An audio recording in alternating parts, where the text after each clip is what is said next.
Well, hi everyone. We're on to chapter 15, which is our penultimate chapter for the course.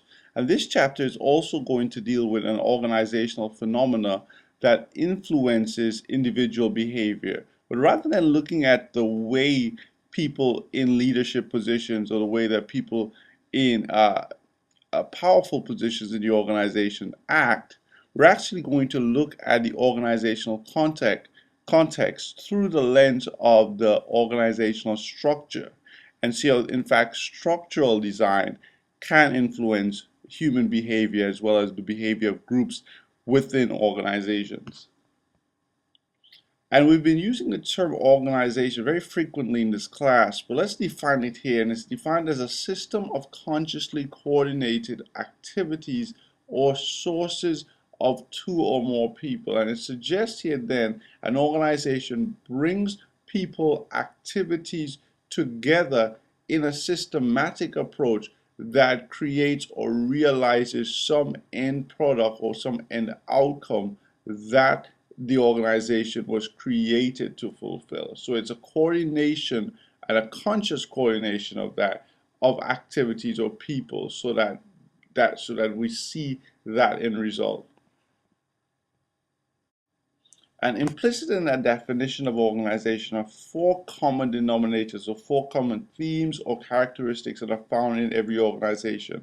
One is the coordination of effort, meaning that the activities or behaviors that occur in organizations are not independent and random. They're actually integrated in such a manner to bring about some end outcome, as I said. So there's purposeful coordination, ways to bring about, ways to tie these separate activities together towards some type of common end result. And that leads us into the fact that organizations have common goals.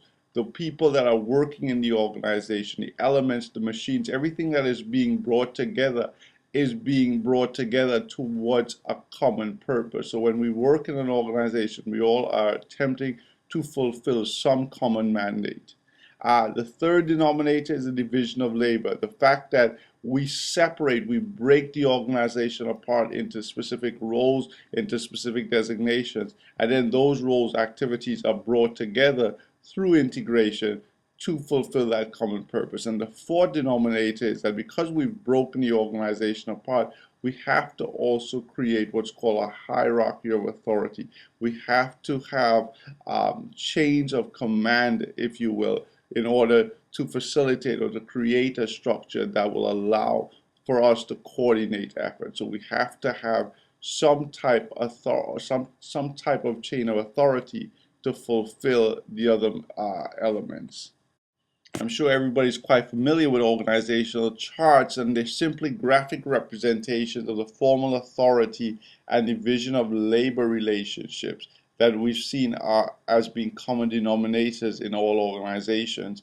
And it's an illustration here, therefore, as to how the organization is separated into these specific roles and tasks, as well as how those roles and tasks are subsumed into groups, into teams, into structures that are then allow for the coordination of effort that is necessary to fulfill or to work towards the common purpose or goal. And here we see a typical illustration of an organizational chart. It tells us what specific roles people occupy in the organization, so it speaks to the division of labor. It also tells us, or it gives us an idea of about the chain of command, the hierarchy of authority, who is responsible for whom in the organization. So this is as I said, a very typical organizational chart. Something we might also want to consider is the span of control. The span of control speaks to the number of people reporting to a given manager. That's the span of control. And spans of control can be very large, or they can be very narrow, meaning very narrow, or very wide, I should say, or very narrow. If it's a very wide span of control, obviously the manager has to oversee or has to facilitate the work of more people, and therefore you're likely to see less supervision occur. And this can be a bad thing if the people under you require close supervision, but many times increased spans of control are correlated or are are created in conjunction with using self-managed teams or having people within the organization that are actually essentially self-disciplined and don't necessarily need very close supervision. Narrow spans of control, you have more supervision, but you also have the propensity to have greater micromanagement as well, which can be a bad thing. So you have to balance the need for supervision with the size or span of control.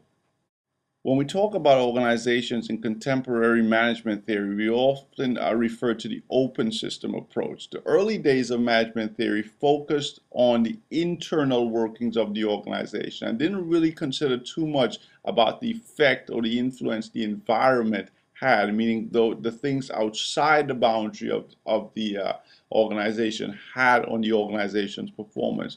The environment was seen as being somewhat stable, and therefore the organization just had to create or just had to become efficient in order to be successful. Well, the reality is most environments in today's society are highly volatile because of competition, because of changes in the macro forces in the environment. And so because of that, management theorists no longer see organizations as essentially operating in a vacuum. And so just because you can create a well-oiled machine does not necessarily mean that you're going to be successful. So we've shifted more away from this closed system, this self-sufficiency sufficiency approach to a more of an open system, and that depends on the constant interaction with the environment for survival. Now, obviously, some systems are more open than others. Some industries are more volatile than others, and so we have to take that into consideration when categorizing our organization as operating in an open or closed system. Nevertheless, most every organization in today's business context operates in a relatively open system. And this should give you a better idea of what an open system is. Here we have the organization within the box, in that middle box, if you will. And of course, within the organization itself are multiple subsystems. So things like goals and values subsystem, the technical subsystem that's made up of the knowledge of people. We have even the managerial subsystem that does some of the practices. And some of the specific behavior or manifest some of the specific behavior we've spoken about in this class. The structural subsystem that deals with things like task and authority that we're talking about in this chapter, and the psychosocial subsystem that deals with the things, the attitudes, perceptions, motivations that we've mentioned again in this course. And that's the organization, but outside of the organization, we see that the organization itself gets inputs, the material, the money, the human, the land, labor, capital, the production factors that we know so well. They get that from the environment, and they actually, once they create goods and services, sell those to the environment as well in terms of output. So obviously, the environment plays a key role in the organization's well-being. Whenever we talk about organizational structure, we often talk about organizational design. And what is organizational design? It says here it's the structures of accountability and responsibility, i.e., the organizational structures that are created for the firm, used to develop and implement strategies, and the human resource practices and information and business processes that activate those structures. All that really means is in organizational design, we create organizational structures, we develop entities, if you will, and we activate those entities by having the right people, by utilizing the right information, and by leveraging or using the business processes that will allow us to fulfill or to successfully implement our strategy. And it's a very, very popular and very famous paradigm, if you will,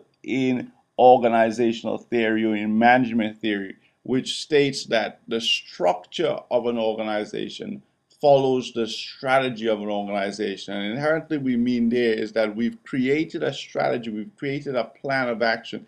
This is how we are going to run our business.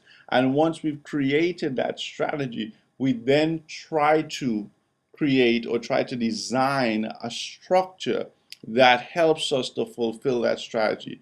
So you can think of it in terms of, let's say, someone building a house. Someone has an idea of what they want in their house, things that they want to see accomplished, and they then build a house that meets their specific requirements. So a young couple, for example, just kind of starting on a marriage, uh, might in the future want to have kids. So when they design their house, their dream house, they're probably going to design it with multiple bedrooms because their strategy is to have many kids. Or it might be that, they want to work from home, so they'll design the house to have a home office. So organizational design is all about matching a structure with the strategy of the organization in such a way that the structure helps the organization to fulfill its strategy. There are some what we call traditional designs, and again, going back to the example or the illustration of the houses, there are some, very, very conventional ways to build houses, especially in New Orleans or in Louisiana. One traditional design is the functional structure, and that's where you group people according to business functions they might be performing. So that's your typical, organization that has, let's say, an accounting department, that has a manufacturing department, has a marketing department. All of those departments are essentially functions in the organizations, things that the organization needs to do in order to actually create and sell its products and services. So that's the traditional approach by the using the functional approach. Another approach is the divisional structure. In divisional structure, you're grouping people together, you're grouping activities together, not based on their specific function or specific role, but you are grouping tasks together that are related to some type of output, whether that output be a specific type of product, a specific type of customer, or a specific type of marketplace. So, for example, in Toyota, they may have a division of hybrid vehicles, and in that division of hybrid vehicles, might have a marketing area, you might have a production area, you might have a sales area. All of those areas, all of those tasks, they are tied together not because they do the same functions, obviously they don't, but because they serve the same product, meaning the hybrid. Speaking of hybrids, not to be confused with hybrid vehicles, we in fact have a hybrid design in terms of organizational structure, and it's called a matrix structure. And what it tries to do is actually it tries to combine a functional approach or functional design with a divisional design. Functional designs, functional structures were created, in fact, to improve efficiency. They allow for mass production, if you will. They are very simple structure and they promote simplicity and they promote efficiency. Divisional structures, on the other hand, are a little more complex and they allow for flexibility. They focus more on the environment, meeting the customer needs. So on the one hand, functional gives you efficiency, but it sacrifices flexibility. On the other hand, divisional promotes flexibility, but it sacrifices in some way efficiency because you might have duplication of resources, if you will. And so therefore, we would like to see a structure that promotes both, that has both flexibility built into it as well as efficiency. And that's the matrix structure. Here, you actually have organizations where people may be reporting to two bosses, two managers. They report to their functional manager. So a production head, for example, I'm in the production department, I have a production manager, but I'm also working on a project to design or to create this specific product. So I am working in project A. So I'm part of project A as well as I'm part of the production department. That's a matrix structure, trying to get the best of both worlds. And here you see it again. You see people in the organization that are reporting to more than one manager. They have their specific departmental or functional area. For example, we have people that are in engineering or finance, but they're also in different projects. So I might be working in engineering, but I am also in the project that is dealing with Torah. So we have the project or divisional structure, as well as the functional structure. While these functional structures do have significant worth and do have significant benefit, they have been criticized to some degree because rather than focusing on the environment, focusing on the customer, they focus more on the firm. So they're driven essentially internally by what the firm does or what the firm creates, if you will. And so these types of organizations don't necessarily respond effectively to changes in the environment, even though the divisional structure and the matrix structure try to promote some level of flexibility. And so this concept of having the horizontal organization, designing an organization in such a way where it is driven by the customer demands, is something that has become very, very popular in our contemporary approach to organizational behavior, organizational management. And so now we're organizing around complete workflow process. So from the very beginning, from the customer's demand to the customer being satisfied, that is a workflow process, and we're trying to organize around that. Flattening hierarchy means less managerial levels and using more teams and self-managed teams to manage everything in the organization. Appointing process team leaders to manage the entire process or to manage processes in the overall process. Let supply and customer contact drive performance. So rather than looking internally for motivation, we're looking externally for the momentum for our processes, and providing required expertise from outside the team as needed. So we have teams working with each other in this cross-functional approach. And while the horizontal design is all about breaking down barriers within organizations, getting people to work more effectively, getting teams or entities in organizations to work more effectively with each other, these types of structures that we're going to speak about now are all about breaking down barriers across organizations. And as the competition has increased, firms have been looking more and more outside their organizational boundaries for assistance in improving their performance. A hollow structure is an organization that only basically focuses on doing its core competency and lets other organizations outside of its boundaries do or complete the other activities necessary. So for example, let's say Apple was using an organizational structure, a hollow structure. It might focus simply on research and development, coming up with the ideas, coming up with the framework, if you will, for their specific product. And then everything else in terms of the manufacturing of the product, the order taking, and sometimes even the marketing is done by organizations, by subcontractors outside of the traditional organizational boundaries. And this allows a firm to focus on what it does best and get the economies of scale from other companies by allowing them to do what they do best. Modular structure is similar to hollow structures, but rather than outsourcing processes, you're actually outsourcing parts, and you're kind of using a modular or a Lego approach to put these parts together and creating a final product or service.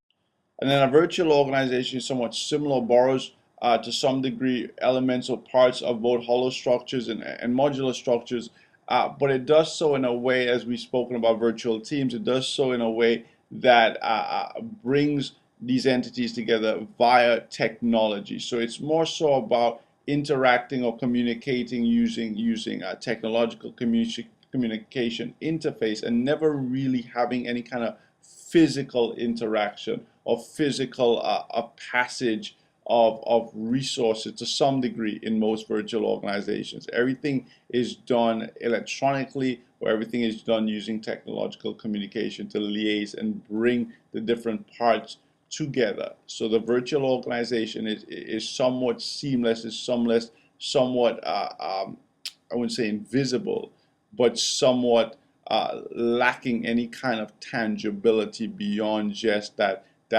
internet or that technological interface. So virtual organization, that's becoming again more and more popular as entities that are in dispersed parts of the world, that are in very different locations, are coming together to join forces to create or to leverage some opportunity in the environment that they would not be able to do if they had to have physical interaction or to actually build some type of physical space which they can all collect their resources in.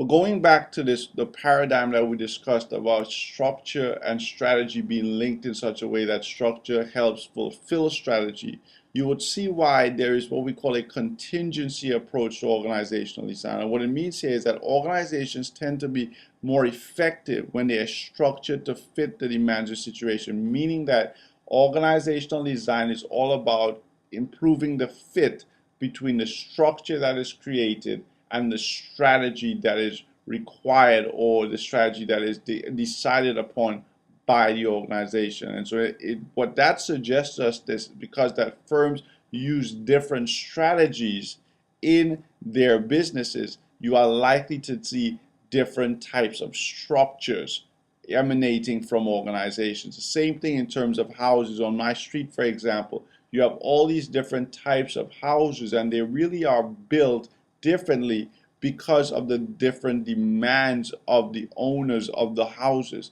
They require different things, they require different looks because of their different approaches, i.e., their different situations or strategies. And so, in the contingency approach, the structure that best works for the organization is, in essence, determined by the strategy that the organization has chosen for itself.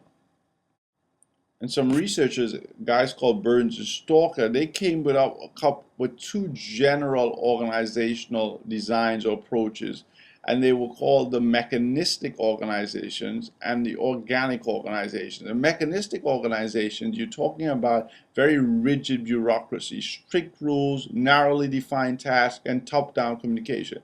That sounds like the quintessential definition of the military. And in fact, yes, the military is one of the best examples of a mechanistic organization.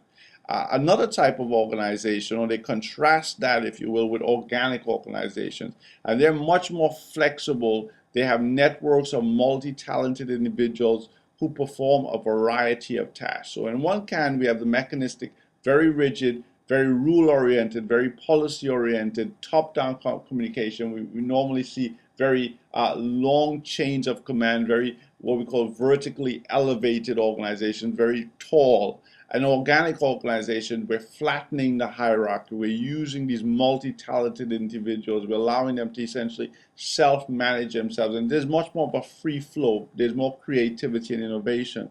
And just in the way that I described that, you would think to yourself that organic organizations are always better than mechanistic organizations.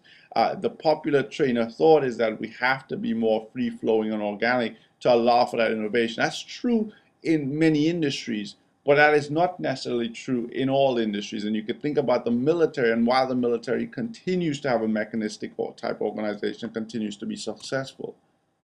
And one of the reasons why a mechanistic approach works for the military is that you really, in most military type situations, need what's called centralized decision making. You need key decisions to be made by top management. Think, for example, of what's going on right now in the world. The United States is trying or thinking about attacking Syria, and that decision to do that is being made at the very top of the organization in a very centralized way, and it's then going to be filtered down to members of the organization on lower levels. If we just kind of allowed people at lower levels, or anybody in the organization, to make some of these decisions, then what can likely lead what it can likely lead to is some severe repercussions that nobody in the organization is ready for or has thought through.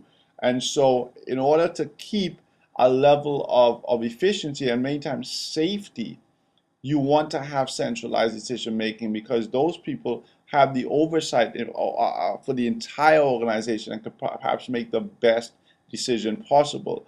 Of course, there are cases for decentralized decision making. We've looked in this class at participative management, employee empowerment, and it's important decisions made by middle and lower level managers. So, for example, at Google and companies like that, even like companies like Zappos, lower level managers, lower level employees even are allowed to make specific decisions. And the reason why is because you require much more fluidity, you require much more customer engagement because of the nature of the work. And so in those types of scenarios, you want more decentralized decision making. The great thing about a contingency approach, again, it does not suggest that one size fits all. In fact, it suggests that it depends or the best structure for the organization, as we mentioned before, is determined by the strategy of the organization. So each one of these structures that we mentioned have roles or have contexts in which they are likely to be very useful.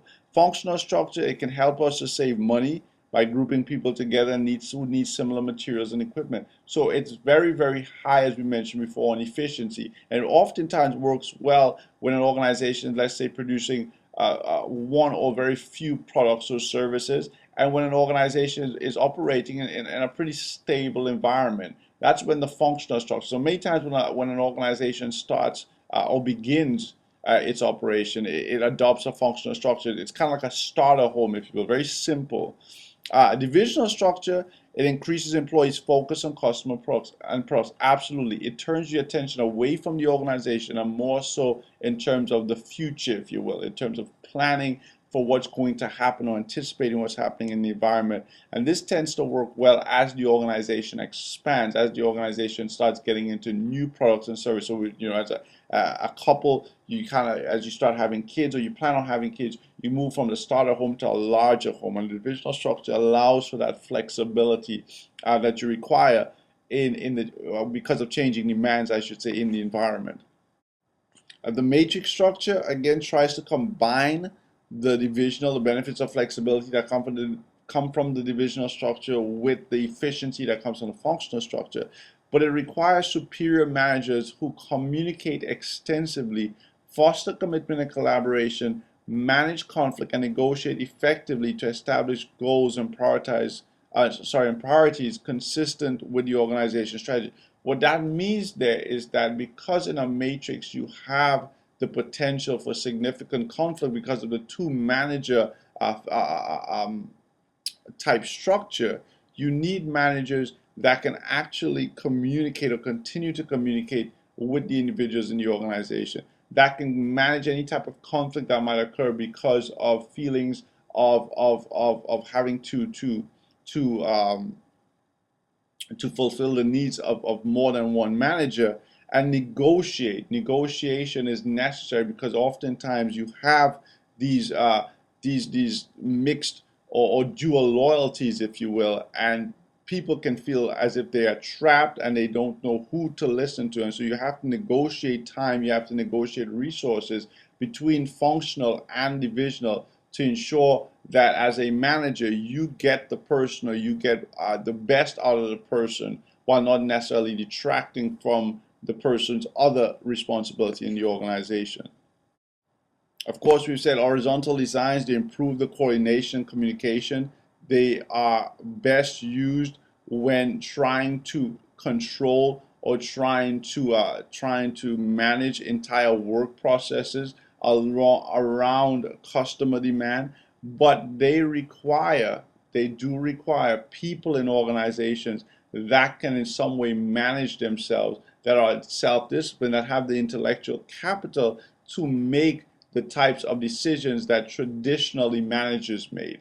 And so in order to have this kind of horizontal design, you have to have one, people in the organization that can do or that can take on the managerial role that traditionally just people at the very top or the people that were in charge of traditional functional areas would do, as well as people that are willing to cooperate with each other across functional lines. So you have to have that level of fluidity, you have to have that level of engagement and interaction that will allow for horizontal designs to work. So that is necessary. And if you don't have that, it's not going to produce the results perhaps that you would like it to produce.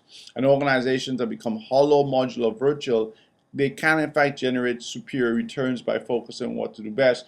But just like horizontal designs, you must have the ability to foster that communication. You must use very, very good technological interfaces that will afford you the opportunity to interact and have the type of interaction and partnership that's necessary for those types of structures to work.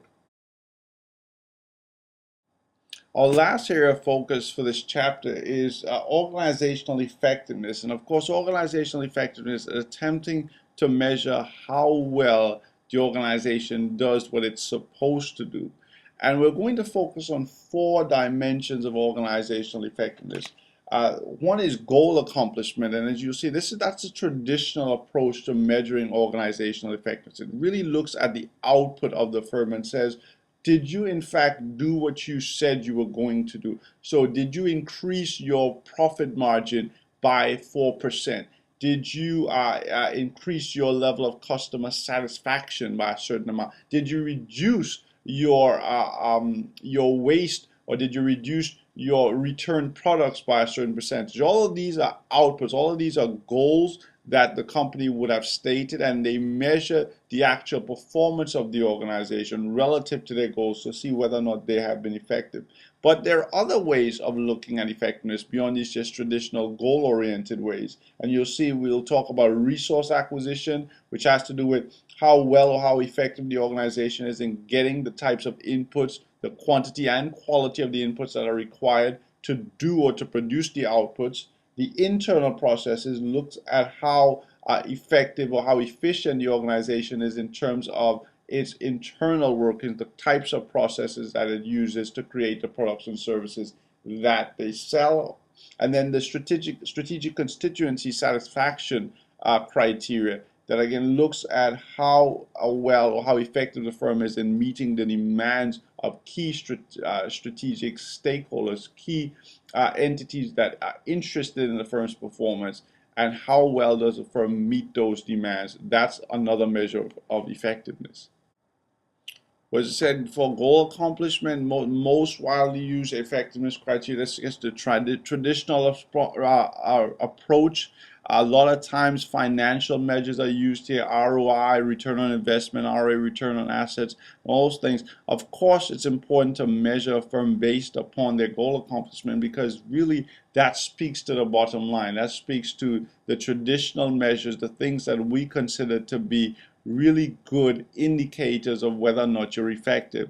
It's just the same with students. When we look at your transcript, it gives us an idea of how well you've performed in your tenure at a university, and so that is a good measure again of effectiveness. But just looking at that performance or those outputs does not necessarily tell us as much as we need to know in terms of what it took, the behaviors, the processes that it required to get that type of performance. So in order for us to really assess effectiveness, not just by what you've done, but also by how you've done it, we have to look within the organization, and we have to look at the organization's internal practices.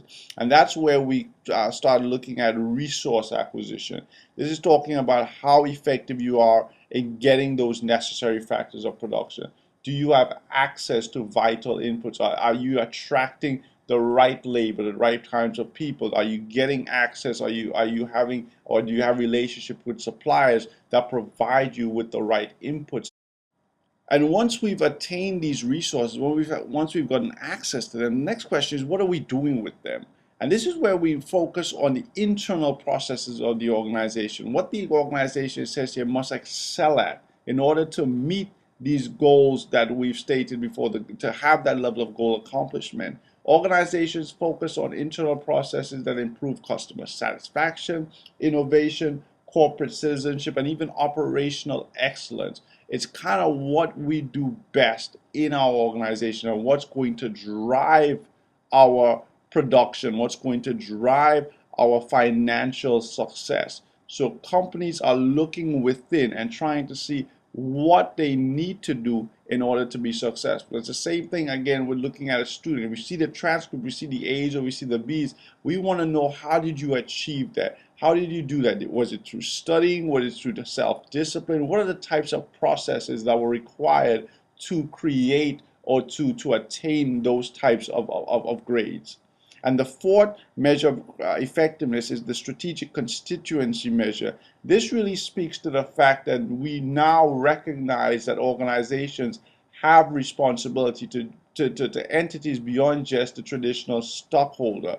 And these strategic constituency can be any group of people with a stake in the organization. So we're talking about customers, we're talking about suppliers, we're even talking about communities. The firm must meet the demands of those entities, especially if those entities are very powerful and can have a major influence on the firm's goal or ability to acquire resources or even influence the internal process. So what you see here is that these criteria, although they're separate, although they're measuring different things, whether it be the external performance or the internal workings or there is a level of interdependency between and among them. And so that by doing the internal processes effectively, by gaining the necessary resources that we require, and by effectively managing the needs of our constituencies, we can get to that goal attained.